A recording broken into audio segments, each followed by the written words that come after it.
What's up, my peeps and my geeks? How y'all doing today? I am Ben, the Every Person Geek, coming at you guys talking about The Batman. And I finally got around to watching it, so here comes my review, and it's going to come up right now.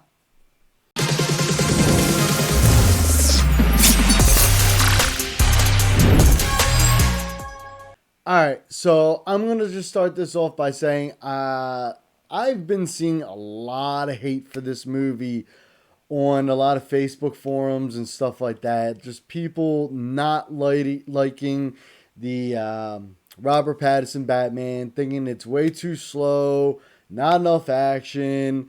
He gets his ass kicked too much, and they are comparing his Batman to all the other Batman. Keaton, Affleck, um Bale, stuff like that. Here's my take on the whole situation, all right? For me, I thought the Batman was pretty good. All right. Yeah, it's 3 hours long, but in all honesty, it really didn't feel like that to me. It moved along very well in its progression. Um, I liked how, now there's going to be spoilers in this review, just to let you guys know. So just be weary of it. If you haven't seen it yet, go ahead, hop on HBO Max, something like that. I don't know if it's available for rent yet or anything, but go check it out. Come back and watch this video. All right. So with this movie, I understand that he's only 2 years into, being the Batman. However, in this, he really isn't called Batman just yet. Like, the name hasn't fully taken hold in Gotham for him to be called Batman. Because, whenever who are you, and he says, I'm Vengeance. So the Vengeance thing is a little bit more in this movie. And that's one thing that I saw. Like, with Christian Bale's Batman, which, again, was very good, you saw him getting trained by Ra's al Ghul and the League of Assassins. Then in the second one and the third one, it was like the progression through Batman's career.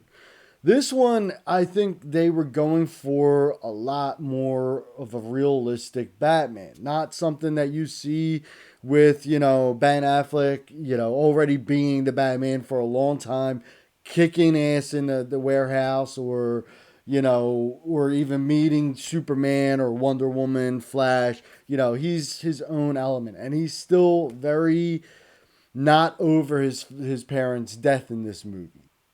He's that's why we see like a depressed, Bruce Wayne instead of the Playboy Bruce Wayne that we all know and love, from the animated movies and from regular movies and so forth.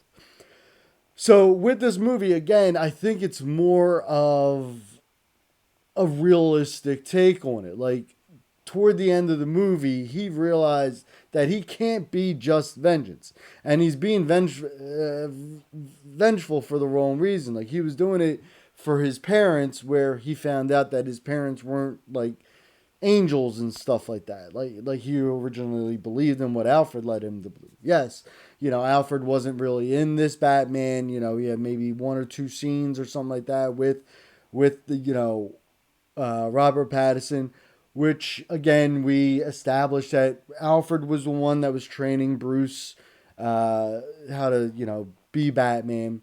And as far as like the whole him getting his ass kicked and everything, well, yeah, I mean he doesn't really care about Wayne Industries. I mean that was evident in the movie. So his gear and everything else like that isn't going to be top of the line because I don't think he's tapping into like the whole gear Wayne Industries type of thing or the Wayne Tech or anything else like that. I don't think he's really diving into that stuff just yet. I think we might see that in a sequel or even maybe the third movie where we're seeing a more developed Batman. But in this, we were seeing more onto his problem solving, detective work, stuff like that.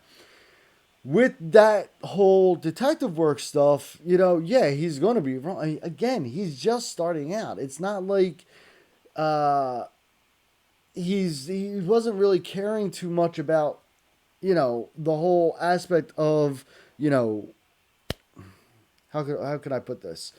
He wasn't really caring about trying to find out how the crimes were committed. He was more concentrated on just catching the bad guy, and that's it. You know, and that's one thing that I found fascinating about this movie is that toward the end of this movie, we get an idea of where he's going to wind up taking his Batman. I think now in the second movie, he's going to be more proficient.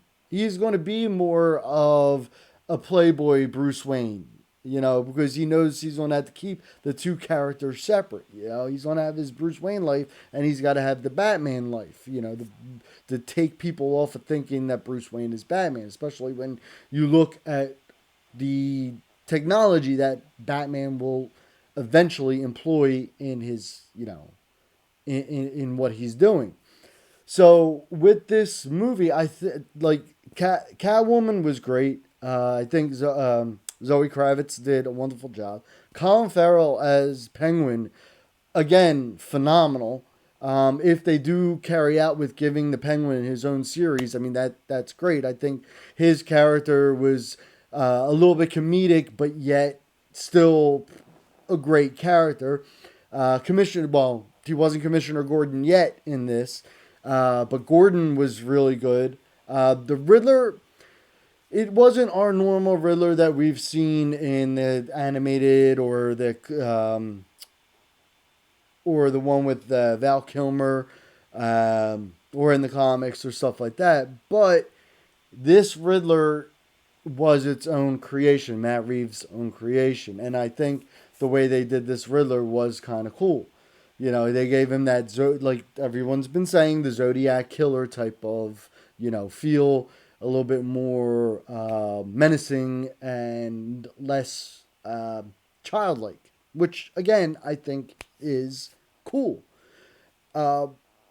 Now, for how realistic it actually is, yes, they are going to have some problems with future Batman villains, such as like Clayface or villains along those lines. Where I was talking to my wife about this. As far as like Mr. Freeze or Poison Ivy, they could do variations of those characters if they wanted to, where Mr. Freeze isn't in the Freeze, chain, like, get up and everything, where he has to stay cold all the time, or Poison Ivy doesn't necessarily have to have the ability to control plants, but is still proficient in poisons. So I think, plant poisons. So I think them doing something like that for those characters would be pretty cool. But as far as the Batman itself, again, I think they did a really good job. Like the whole, I didn't really care for the slow stepping, with him coming out of the shadows, but I think that just shows, the thing about Batman where he does come from the shadows, and I think that the way they portrayed that was really good.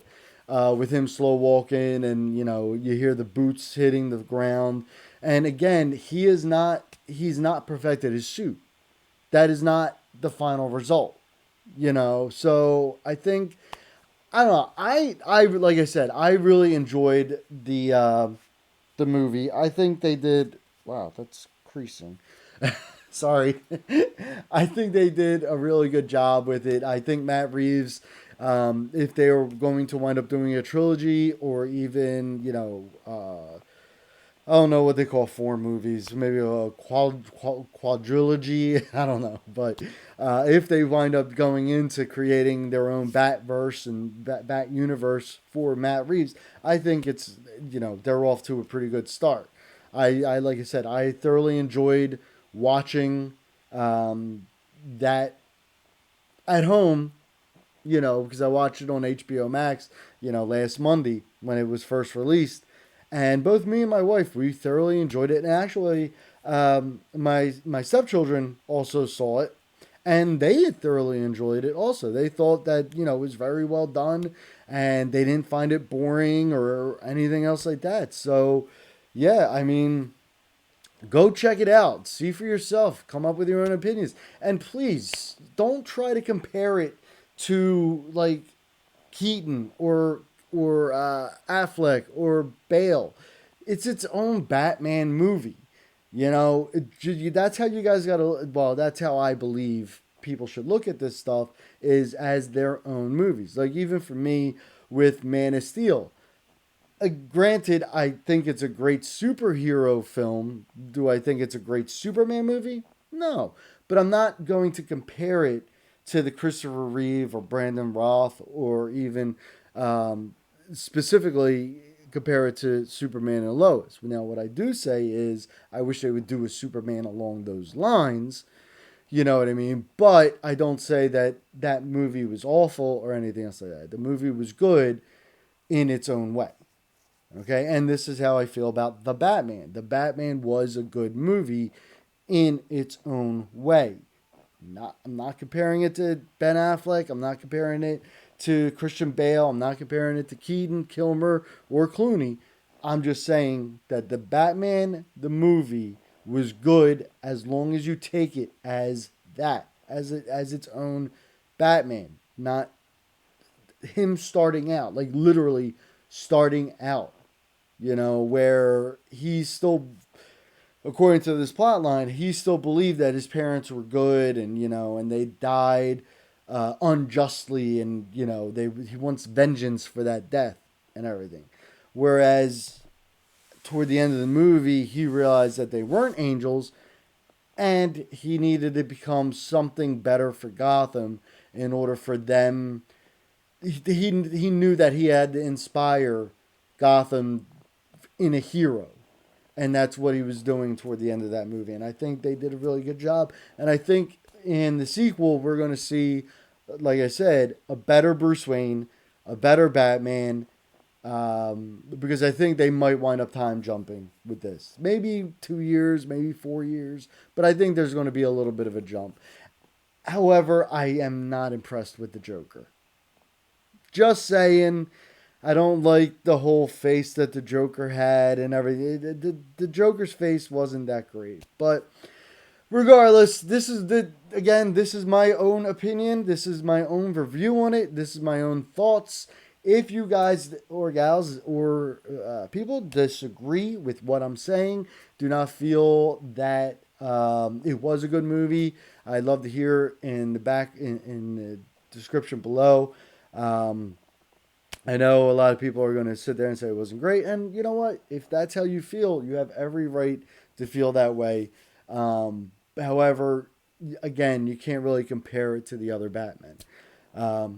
If you are enjoying my content, please hit that subscribe button. Please share the video and look out for that notification bell.